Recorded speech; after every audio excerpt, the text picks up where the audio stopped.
Sejam bem-vindos a mais um Velocidade aqui na TV Assembleia, um programa onde apresentamos a você que acompanha o Legislativo Estadual as principais novidades e discussões sobre o trânsito e a mobilidade urbana de Mato Grosso do Sul e da nossa capital, sempre trazendo um link entre a tecnologia, segurança e qualidade de vida. E o programa de hoje está especial. Isso porque vamos conversar com Janine Bruno, diretor-presidente da AGETRAN, a Agência Municipal de Transporte e Trânsito de Campo Grande, que inclusive foi o nosso primeiro entrevistado na estreia do nosso programa aqui na TV Assembleia. Tudo bem, Janine? Seja bem-vindo. É um prazer tê-lo conosco novamente. Obrigado pelo convite, obrigado por estar aqui, né? E hoje é uma surpresa grata, eu não sabia disso, né? Eu fui o primeiro, fui estreante do programa. Estreante do programa. Legal. Prazer imenso tê-lo novamente aqui conosco. Janine, começa atualizando pra gente, atualizando a nossa audiência. Quero saber mais como foram as principais novidades da AGETRAN trazida nesse último ano. Esses foram anos desafiadores, né? Acho que para a humanidade, para a gente não foi diferente, né? A gente teve que trabalhar muito fortemente nesses tempos de pandemia para garantir que um transporte coletivo que vinha de dificuldades, né, o número de pessoas que ficou muito abaixo, né, porque as pessoas ficavam em casa e foi uma dificuldade muito grande, mas a gente conseguiu superar. Tivemos alguns avanços muito interessantes, né, a gente até citou no outro programa que a gente teve aqui, a gente estava montando nosso centro de controle integrado de mobilidade urbana, isso foi um baita de um avanço, né? Hoje dentro desse centro de controle a gente consegue saber todos os ônibus aqui de Campo Grande, transporte coletivo, tem um GPS, então a gente consegue saber em tempo real onde esse ônibus está, que velocidade ele está andando, se ele andou, se ele omitiu uma viagem, né? Então a gente consegue fazer uma operacionalização melhor e consegue fazer uma fiscalização mais justa, né? Para os dois lados, tanto para a concessionária quanto para o órgão fiscalizador. Para o usuário ficou bom, porque agora ele tem aplicativos, né? Então ele consegue jogar no aplicativo onde ele está, quanto tempo esse ônibus vai demorar para chegar até ali, então ele não precisa ir muito antes para o ponto de ônibus, né? Porque ele sabe que esse ônibus vai passar daqui a 12 minutos, por exemplo, então ele pode esperar aí quando estiver próximo de chegar. Isso na parte de transporte coletivo. Na parte de semáforo, a gente já conseguiu levar para dentro do centro de controle praticamente 33% do nosso parque semafórico. Isso é muita coisa. Nosso parque semafórico tem hoje 625 cruzamentos semaforizados e 33% disso está lá dentro do centro de controle. Então eu consigo fazer uma atuação nesse semáforo muito rapidamente. Se eu tiver por exemplo, um dia de tempestade, que a gente sabe que tem muitas descargas elétricas aqui em Campo Grande, tem muito problema de energia elétrica, o semáforo entra em piscante, eu consigo dar o restart nele lá de dentro da base. Eu não preciso mandar um carro lá, por exemplo, sair da AGETRAN que fica na zona sul da cidade, lá no Nova Lima, que fica na região norte, por exemplo. Para reprogramar. Demoraria 30, 40 minutos para chegar lá. Não, eu já consigo fazer. Esses que já estão centralizados, lá a gente já consegue fazer. Se eu precisar alterar um tempo de programação dele, preciso dar mais 10 segundos ou 5 segundos de verde naquele local, naquele momento, porque caiu uma árvore, o trânsito está sendo mudado para lá, eu consigo fazer lá da central. Isso é muito bom para a gente, é muito bom para o usuário, ter uma resposta mais rápida. Ô Janine, todos os semáforos estão inclusos nessa automação ou parte deles? Não, parte deles. 33% estão lá dentro. A gente vai levando aos poucos, o planejamento nosso é ter 100% do semáforo lá dentro. Quanto mais, melhor para a gente conseguir fazer a mobilidade andar, né? E é melhor para as pessoas, né? Que no dia a dia, quando você tem um problema, seja por falta de energia elétrica, né? E aí é uma grande confusão que as pessoas fazem, às vezes ela fala, poxa, esse semáforo não presta, ele vive entrando em piscante, mas ele não sabe que ali faltou energia elétrica, né? Ou ele está apagado, não pode ventar que apaga, mas ele não sabe que acabou a energia elétrica. Quando você olha para os fios na rua, você não vê a energia passando, mas o semáforo você vê ele aceso ou apagado. Então a gente luta muito com isso no dia a dia. A gente tem todos os dias aí cerca de 1 a 2% de problemas, né, de oscilações, e o semáforo ele tem um sistema de defesa para ele não queimar o controlador. Todos os equipamentos semafóricos são muito caros, é importante a gente ter esse sistema de defesa do equipamento para você não perder ele. Esse cuidado, né? Esse cuidado, exatamente. Janine, sem dúvidas, os corredores de ônibus são o tema do momento aqui em Campo Grande. Qual foi o critério para escolher esse novo sistema? Conta um pouquinho para a gente. Vamos começar primeiro do básico, né? O básico de tudo é a pirâmide invertida. O que é a pirâmide invertida? Quem que tem prioridade no trânsito? Pedestre. Segundo lugar, ciclista. Terceiro lugar, transporte coletivo. Em quarto lugar, o veículo de carga e o veículo comercial, como táxis e veículos de aplicativos. Em último lugar, o veículo meu, seu, entendeu? Então a prioridade sobre o veículo particular sempre será o transporte coletivo. é um transporte de massa, o transporte é como se fosse as artérias da cidade, irriga a cidade toda. Se é um transporte coletivo de qualidade, a cidade fatalmente vai parar, se você não tiver um transporte coletivo de qualidade. E as cidades do porte de Campo Grande e maiores, elas sempre fazem esse enfrentamento, e nós precisávamos fazer. A gente precisava ter os corredores, porque você precisa ganhar velocidade média no transporte coletivo. Ganhar velocidade média significa o quê? Você, quando vender uma passagem do transporte coletivo para você está comprando o quê? Você está comprando um tempo da sua vida. Você vai ficar 40 minutos, 45 minutos dentro daquele ônibus. E se eu conseguir ganhar velocidade média, você pode ficar 20, 25 minutos dentro daquele ônibus. Você já ganhou 20, 25 minutos na ida, na volta, olha só, você ganhou quase 1 hora na sua vida. Então hoje ninguém tem tempo para perder. É importante você ganhar a velocidade média. Quando você ganha a velocidade média, você precisa de menos ônibus rodando na mesma linha para você manter um atendimento muito melhor, porque você anda mais rápido, você não precisa colocar 10 ônibus numa linha, você pode colocar 8, 7 e atender muito melhor do que você atendia. Com isso, aí... Vocês se basearam nesse estudo para a implementação? É um estudo bastante amplo, né? E quando você tem menos ônibus rodando, menos quilometragem rodado, significa o quê? Um impacto menor no ano que vem, na hora de calcular sua tarifa. Tudo isso é um tabuleiro de xadrez, né? Dependendo da peça que você mexer e você mexer errado, essa conta vai ser paga, né, lá na frente. E existiu alguma cidade modelo para que vocês se inspirassem para trazer para nós? Sim, isso assim, como eu sempre falo, né, nós não inventamos a roda. Existe isso em Curitiba, existe isso em São Paulo, em Recife, em Porto Alegre, ou seja, já existe e já funciona. Vários cases de sucesso, então. Cases de sucesso, não tem nada de estranho nisso. Por que, a grande pergunta que sempre falam, né? Por que o ônibus correndo do lado esquerdo e não do lado direito? Né? Por que vocês inverteram essa lógica? Estudos, né? A gente não fez isso assim só porque a gente quis que o ônibus andasse na esquerda, não. Se o ônibus, cada plataforma onde tem as estações, ela tem de 40 a 50 metros de comprimento. As estações, as coberturas das estações são modulares, de 5 em 5 metros. Então eu posso começar uma estação só de 5 metros e eu posso chegar até 50 metros de cobertura naquele local, dependendo do público que vai andar. Eu tenho uma previsão para anos à frente. Se eu colocar uma estação de 40 metros do lado direito, na calçada, aquelas pessoas que têm casas ou comércio nesses 40 metros, vamos considerar que cada lote tem 12 metros, você vai ter 3 lotes e meio praticamente, que não vai conseguir nunca mais entrar na garagem da sua casa, não vai conseguir entrar no estacionamento que ele tem da loja dele. Você vai bloquear a fachada da loja e das casas. Você vai ter que enlarguecer a calçada, porque as calçadas são estreitas para caberem as estações ali. Com isso, você diminui o tamanho da rua. Diminuindo o tamanho da rua, menos mobilidade, menos fluidez na rua. Você transforma, você cria guetos entre a estação e o alinhamento predial das casas, por exemplo, dos muros. Você vai criar ali guetos de 1,5 metro.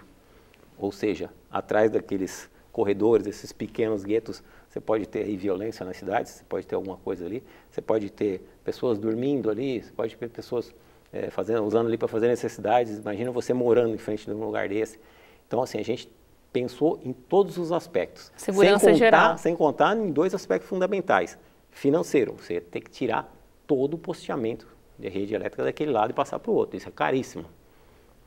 Você ia ter que tirar um número muito grande de árvores. Aí você tem a questão ambiental. Será que a parte ambiental aprovaria isso? Então você tem uma série de coisas ruins do lado direito e você tinha o lado esquerdo, onde você, fazendo a estação onde a gente fez, o ônibus corre pelo lado esquerdo, a estação está imediatamente ao lado direito do ônibus, sempre localizado numa esquina, com semáforo, com tempo de travessia do pedestre, estação totalmente protegida. Ou seja, a gente só tinha a ganhar do lado esquerdo e só tinha a perder do lado direito. E como os usuários do transporte público receberam isso, essas estações? Aceitação? O usuário recebe muito bem. Basta você...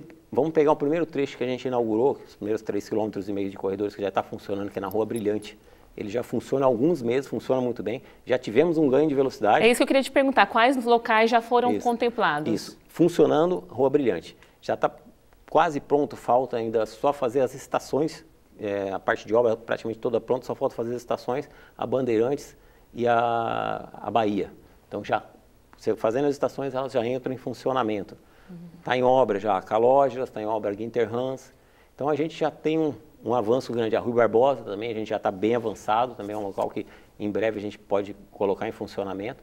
E se a gente já teve um ganho de velocidade na Brilhante, que você tem um trânsito naturalmente mais solto, você imagina a hora que você chegar numa Rua Barbosa, numa Bahia, que você tem um trânsito um pouco mais lento.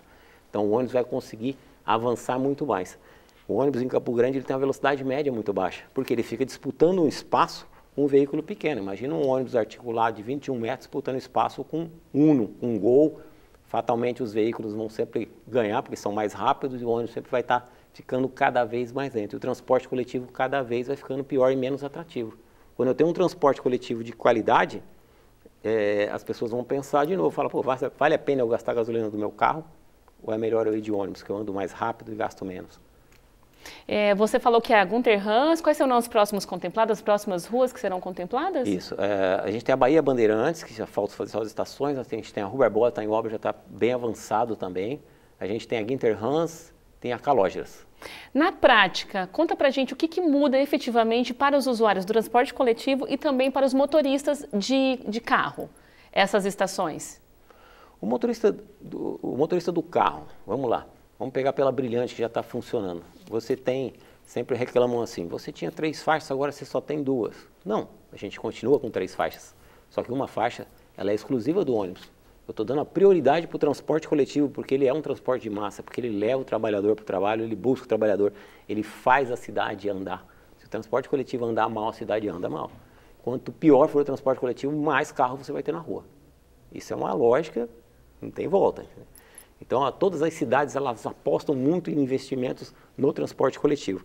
Para o motorista, só uma questão de adaptação rápida. Você continua tendo 2 faixas de rolamento, você vai andar livremente, você vai ter os semáforos normais, onde você tem as estações, como um semáforo em qualquer esquina normal. Não muda praticamente nada para o motorista, é só atenção. E atenção o motorista já tem obrigação de ter normalmente, né? Todos os dias quando sai na rua. Para o usuário, uma vantagem. Antes ele atravessava no meio de uma quadra para chegar num ponto de ônibus, agora não, ele está numa esquina, ele está num cruzamento com faixa de pedestre, semaforizado, com tempo de pedestre para ele, então ele tem uma segurança muito maior. Mais seguro. Dentro das estações, também as estações são maiores, tem tomadas para você que quer carregar seu celular enquanto você espera o ônibus, tem uma tomadinha para você, tem iluminação, então ele é muito mais protegido, ele é muito mais bonito visualmente e ele é muito melhor. Você comentou algo a respeito de tempo, né, que o usuário vai levar para ir e vir usando esse transporte coletivo. Você já tem dados efetivos disso, mediante esse funcionamento da Rua Brilhante? Então, é um trecho muito curto ainda para você falar, puxa, ele ganhou tanto tempo de viagem. A gente já sabe que a gente teve um ganho ali em torno de 6 a 7% da velocidade média do transporte coletivo. Na hora que eu tiver essa volta completa, por exemplo, eu tiver essa ida que é a Brilhante, a Gunter Hans, ele voltando pela Bandeirantes, fechando o circuito, eu vou saber quanto tempo ele ganhou nessa volta toda. Vamos supor, para ele sair lá do terminal Aerorancho, chegar lá no terminal General Osório, quanto tempo ele gastou? Quanto tempo ele gastava antes? Então eu preciso ter esse ciclo pronto, mas eu já sei que eu já tive um ganho só nesse primeiro trecho, que como eu disse é um trecho menos carregado, você ia ter um ganho menor, naturalmente. Onde você tem um trecho mais carregado, você vai ter um ganho maior, porque o ônibus andava muito mais lento nesse trecho carregado. Então ele vai conseguir ter uma velocidade média muito maior. Isso para o usuário é fantástico. Na nossa última conversa, Janine, nós falamos muito sobre a onda verde, né, para fluir o trânsito. Foram implantadas em novas ruas essa onda verde? Como que ficou de lá para cá? Sim, e a gente implantou, não só a onda verde, mas uma das coisas que a gente não tinha implantado naquela época, a gente implantou, foi na Zaran, a gente fez primeira vez a gente implantou controladores de semáforo em tempo real. Na cidade a gente tem um controlador em tempo fixo, na maioria das vezes. Na Zaran foi o primeiro lugar que a gente implantou em tempo real e já está funcionando há cerca de 1 ano. Qual é a diferença dos dois? O tempo fixo, eu vou lá e eu programo todos os tempos que eu quero. Faço o pico da manhã, por exemplo, às 6 horas da manhã você vai funcionar assim, tanto de verde, tanto de vermelho, tanto de amarelo. Quando der 9, você vai mudar, você vai trabalhar assim, aí você pode diminuir os tempos de verde, mudar. Aí você tem um entrepico do almoço, da tarde, o pico da tarde, madrugada, final de semana. Você cria todos os picos. Então, quando chegar naquele horário, ele muda automaticamente. Às vezes eu tenho, no pico da manhã, o pessoal está vindo mais do bairro para o centro. À tarde, está indo mais do centro para o bairro. Então, eu mudo essa temporização. E ele sempre vai fazer aquilo que eu programar. O tempo real, eu programo ele da mesma maneira, porém, ele tem aquelas câmeras. Se você passar na Zaran, você vai ver, tem uma câmera em cima do semáforo. Aquela câmera não está lá, não é radar, não está lá para multar você, não. Ela está lá para analisar o tráfego o tempo todo. Então, quando ela percebe que aquela fila está aumentando muito por algum motivo, vamos supor que aconteceu um acidente lá na frente, ela entende que tem um aumento de fila. Ela já informa o controlador. O controlador, tudo ligado com fibra ótica até na central na Getran, informa a central e a central, isso em milésimos de segundo. A central já reprograma não só ele, mas todos os outros para continuar tendo a onda verde. Ou seja, você tem sempre o melhor aproveitamento para cada horário, independente da situação. Se caiu uma árvore, puxa, dificultou, só tem uma faixa passando, a fila aumentou, ele vai reprogramar para aquela situação sem eu ter que ir lá pôr a mão nele. Ele faz isso tudo automaticamente em milésimos de segundo. Isso é um ganho muito grande para o trânsito. Através daquele centro de controle integrado que acontece toda essa Exatamente. automação. O fato de eu ter esse centro de controle, isso permite eu fazer tudo o que eu tenho que fazer. Além disso, tem uma coisa interessante do centro de controle. Todos os equipamentos eletrônicos, seja de radar, lombadas eletrônicas, equipamentos de semáforo, ele tem OCR, ele faz a leitura de todos os carros que passam ali. Então eu posso criar o cercamento virtual na cidade, todo equipamento interligado.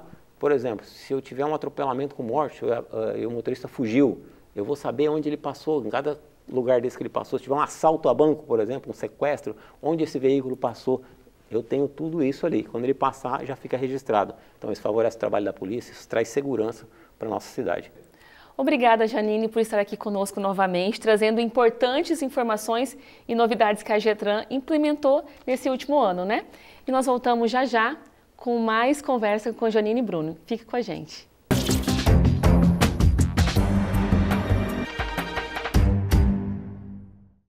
Voltamos com o Velocidade de hoje, conversando com o Janine de Lima Bruno, ele que é diretor-presidente da AGETRAN, Agência de Transporte e Trânsito de Campo Grande.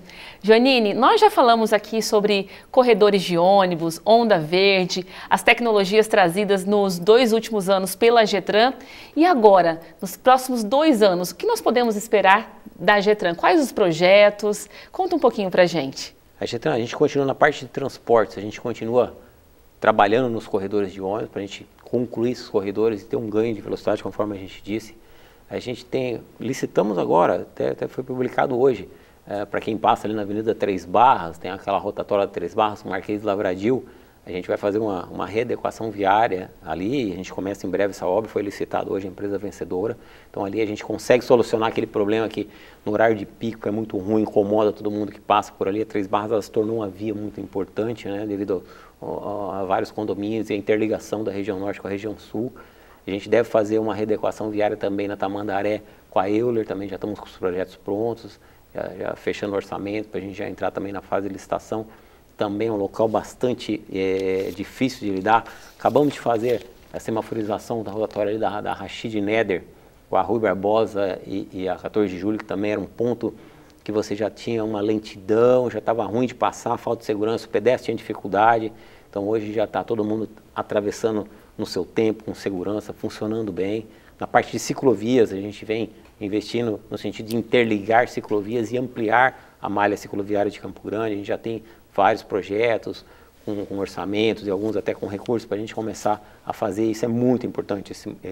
Importante falar sobre a ciclovia. Mais, exatamente, podal a mais. A gente vem trabalhando bastante junto com os ciclistas, para a gente também tem que enxergar como o ciclista enxerga, né? A gente tem que saber isso. A gente sabe a parte técnica, mas a gente tem que enxergar como o ciclista enxerga, quais são os problemas que ele vê, quais são as possíveis soluções. Então a gente faz um trabalho em conjunto e isso é muito importante para a gente. Então são várias frentes que a gente vai atuar aí nesses próximos 2 anos. Muitas novidades, muitos projetos aí para serem concretizados então, né, Janine? Exatamente, sem se esquecer do dia a dia, né, que você tem o problema do dia a dia que são imensos e a gente está todo dia atuando neles.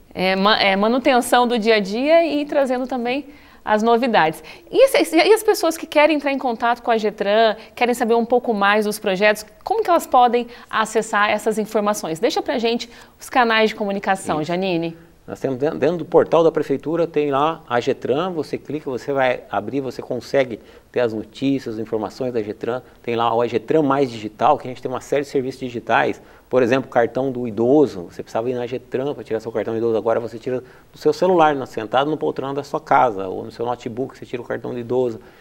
Você quer fazer um recurso de multa, você pode fazer pelo Getran Mais Digital. O motorista de aplicativo, ele quer se cadastrar, ele pode se cadastrar pela Getran Mais Digital. Então é uma facilitação do trabalho, né? E uma diminuição de sempre preocupado com o tempo que as pessoas vão perder, né? Então você consegue fazer lá da sua casa, do seu escritório. É um avanço. Nós temos o Instagram, a getran.cg. Temos o telefone da Getran também, 3314-3400. Você pode entrar em contato. E se você quiser ir até a Getran também será muito bem-vindo, muito bem recebido lá. É aquilo que a gente fala, a tecnologia e o trânsito sempre andando lado a lado, né, para facilitar a vida de todo mundo. Exatamente. Eu quero agradecer mais uma vez a sua participação aqui no nosso programa, Janine, pela segunda vez aqui conosco, trazendo informações importantíssimas para todos nós. Muito obrigada. Eu que agradeço, é um espaço muito bom, né? A gente gosta de poder falar com as pessoas e vocês são os canais ideais para a gente chegar até a pessoa que está lá atrás do volante, ou está lá na sua casa, ou está pedalando sua bicicleta. Muito obrigado pelo convite. Nós estamos à disposição da Getran e nós queremos também agradecer a sua audiência. Continue com a gente, com a programação da TV Assembleia. Acompanhe também nossos conteúdos pelas mídias sociais. TV Alemes, 20 anos, a TV da gente, de MS.